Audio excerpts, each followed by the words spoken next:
পৃথিবীর দীর্ঘতম কক্সবাজার সমুদ্র সৈকতের সান্নিধ্যে এসে প্রতারক চক্রের ফাঁদে পড়ছেন নারীরা।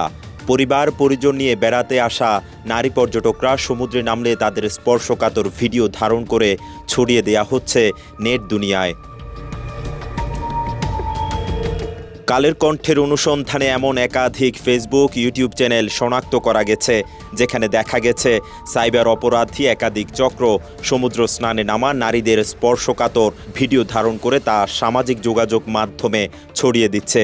বিনিময়ে ভিউ থেকে কামাই করছেন অর্থ। এটা তো রিয়ালি একটা কনসার্ন। দেখেন, সবাই এখানে আসে এনজয় করার জন্য। সমুদ্রে যখন আমরা বিশেষ করে নারীরা যখন গোসল করতে নামে, তখনও কিন্তু তারা তাদের ব্রেনটা অটোমেটিক সুইচ হয়ে যাচ্ছে যে না, আমরা এখন এনজয় করব। এই সুযোগে যারা ভিডিও ধারণ করে ফেসবুক কিংবা ইউটিউবে ছড়িয়ে ভিউ ব্যবসা করছে, এটা সত্যিই ন্যাক্কারজনক ঘটনা এবং আমরা কিন্তু সত্যি এটা নিয়ে টেনশনে থাকি। অ্যাডভেঞ্চার লাইফ 2.0 নামের একটি ইউটিউব আইডিতে ঢুকে দেখা গেছে এই অ্যাকাউন্টটি খোলা হয়েছে 2022 সালের 4 এপ্রিল, যাতে আপলোড করা হয়েছে কক্সবাজার ও কুয়াকাটা সৈকতসহ বিভিন্ন স্থানের নারী পর্যটকদের আপত্তিকর ভিডিও, যা গোপনে ধারণ করা হয়েছে। আমি মেয়ে বলে কি আমি অনেক কিছু করতে পারবো না? আমাকে কিন্তু সেই সুযোগ সুবিধা দেওয়া দরকার। তবে যারা এগুলা করতেছে তাদের জন্য আসলে আমি একটু নিন্দাও জানাই। টানা সপ্তমবারের মতো বেস্ট টিস্যু পেপার ব্র্যান্ড হিসেবে স্বীকৃতি পেয়েছে বসুন্ধরা টিস্যু। অ্যাডভেঞ্চার সিকে নামের আরেকটি ইউটিউব চ্যানেলে প্রবেশ করলে সেখানেও দেখা মেলে কক্সবাজার ও কুয়াকাটা সৈকতের নারী পর্যটকদের স্পর্শকাতর ছবি। আবার স্টার আপলোড ভিড নামের আরেকটি ফেসবুক পেজে দেখা মেলে একই চিত্র। এদিকে কক্সবাজার বেড়াতে আসা পর্যটকরা বলছেন তারা এখানে আসেন একটু বিনোদন ও আনন্দ পাওয়ার জন্য।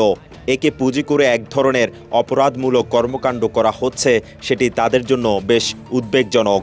যারা এই ছবিগুলো তুলছে তাদেরকে চিহ্নিত করে তাদেরকে আসলে আইনের আওতায় আনা উচিত। একটা ছেলের যে পরিমাণ আনন্দ করার অধিকার আছে, একটা নারীরও সম পরিমাণ আনন্দ করার অধিকার আছে। তাদের জন্য শাস্তির আওতায় আনে।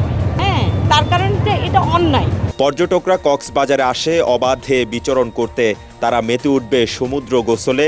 এর মধ্যে যদি কোনো দুষ্টচক্র গোপনে স্পর্শকাতর ভিডিও ধারণ করে বিকৃতভাবে ছড়িয়ে দেয়, তাহলে এর মারাত্মক প্রভাব পড়বে এখানকার পর্যটন খাতে, এমনটি বলছেন কক্সবাজার ট্যুরিস্ট ক্লাবের চেয়ারম্যান রেজাউল করিম রেজা। এটা আসলে খুবই দুঃখজনক। কারো যদি এখানে প্রাইভেসি না থাকে, তাহলে পর্যটকরা বিশেষ করে যদি নারীরা যদি এটা বুঝতে পারে, তাহলে কক্সবাজার বিমুখ হবে এবং বিচে নামতে তাদের মধ্যে সংকোচ কাজ করবে। দায়িত্বরত ট্যুরিস্ট পুলিশ এবং বিচ কর্মী রয়েছে, তাদের আরও বেশি নজরদারি থাকা দরকার। এত বছর ধরে চলে আসা এই সাইবার অপরাধ নিয়ে কখনো দেশের আইন শৃঙ্খলা রক্ষাকারী বাহিনী কিংবা এই অপরাধ দমনে নিযুক্ত বিশেষ সংস্থা এসব অপরাধীদের বিরুদ্ধে কোনো ধরনের ব্যবস্থা নেয়নি।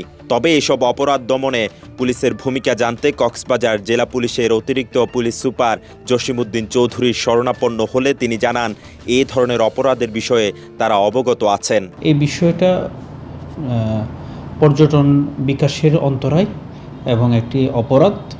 তো এই বিষয়টি নিয়ে আমাদের নজরে আসছে, আমরা এই বিষয়টি নিয়ে কাজ করছি।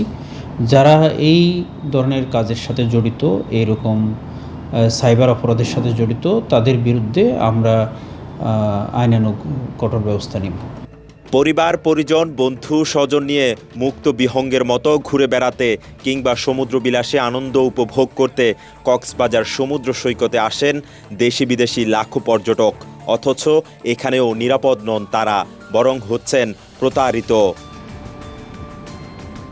কক্সবাজার থেকে মিশু দাশগুপ্তের পাঠানো তথ্যচিত্রে মেহরাজ হোসেন, কালের কণ্ঠ, চট্টগ্রাম।